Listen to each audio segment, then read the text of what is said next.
New Orleans at night does not fall silent. It changes shape. In the early 1900s, just beyond the edge of polite society, Storyville was carved into existence by ordinance and compromise, as if a city could contain its own temptations by drawing a line around them. Gas lamps burn low along Bourbon Street, turning fog into a dim orange haze. Music drifts through shuttered windows, a trumpet bending notes into the humid air. Inside, laughter rises over cards, whiskey, and the steady roll of dice. Doors open, close, and open again, like breath. Sailors arrive from the river with pockets full and intentions loose. Politicians deny its importance in daylight, yet ensure it survives after dark. Even the church speaks against it from a distance it never fully crosses. Storyville never asks for permission. It simply exists, humming beneath the city like a second heartbeat. And in that glow, a question lingers. What kind of city builds its shadow and then calls it necessary? Storyville did not emerge by accident.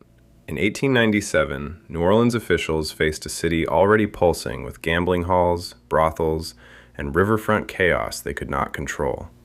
Their solution was radical.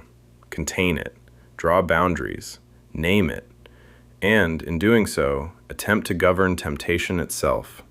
The district was carved into a small pocket just outside the French Quarter, legally tolerated vice tucked into a grid of streets.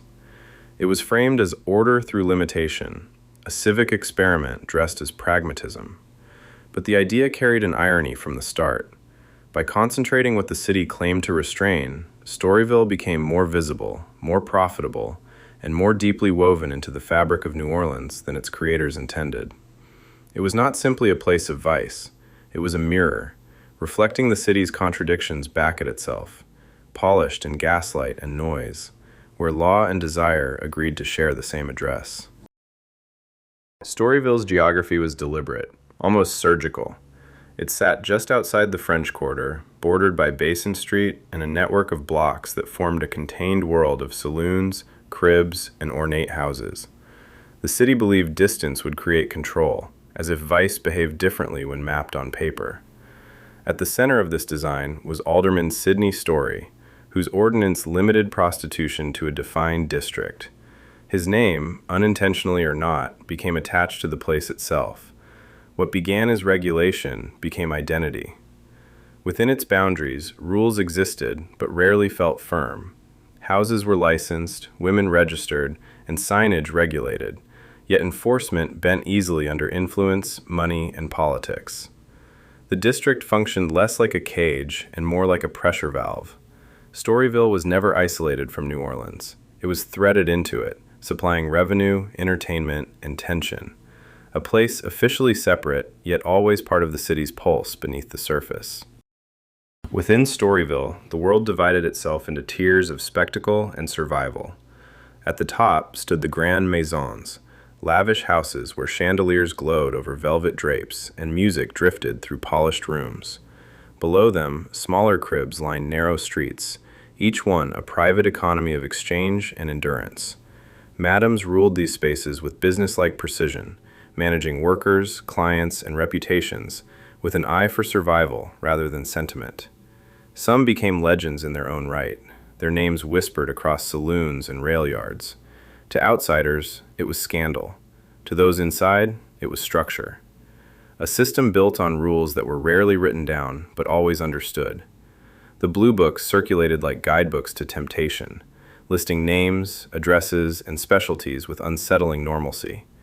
In Storyville, commerce and identity blurred, and the line between visibility and vulnerability grew thin under the constant glow of gaslight and expectation.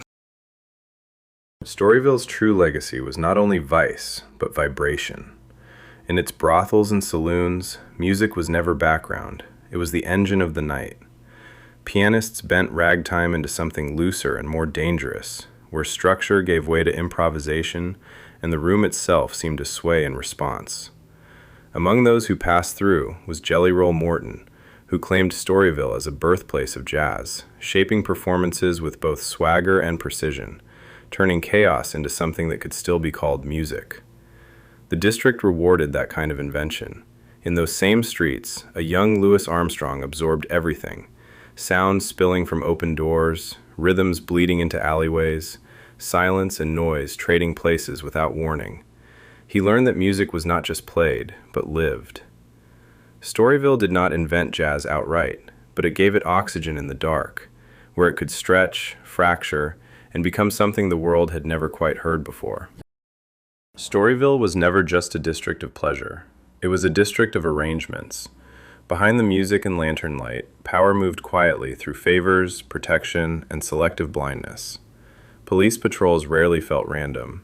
Money changed hands in ways no ledger admitted, and certain doors stayed open while others were broken down for show. Gambling dens thrived beside music halls, and violence, when it surfaced, was often contained before it became public record. The city's appetite for the district depended on keeping its edges blurred. Yet, amid the corruption, something unexpected took shape.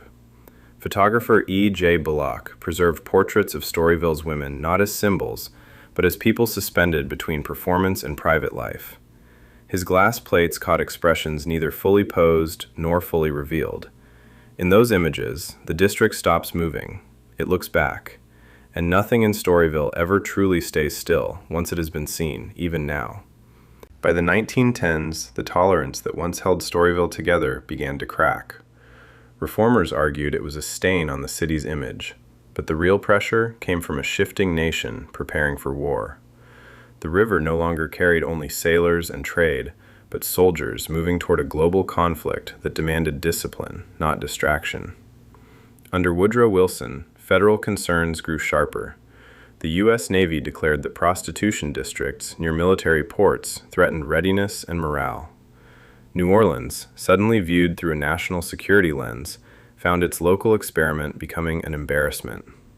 City officials hesitated, but the tide had already turned. One by one, the licenses tightened, the protections vanished, and the machinery that once sustained Storyville began to stall. In 1917, the district was officially shut down. The lights did not go out in a single moment. They dimmed, room by room, until the streets that once pulsed with sound were left echoing with what had been removed. In the years after Storyville was erased from the map, it did not vanish so much as dissolve into New Orleans itself.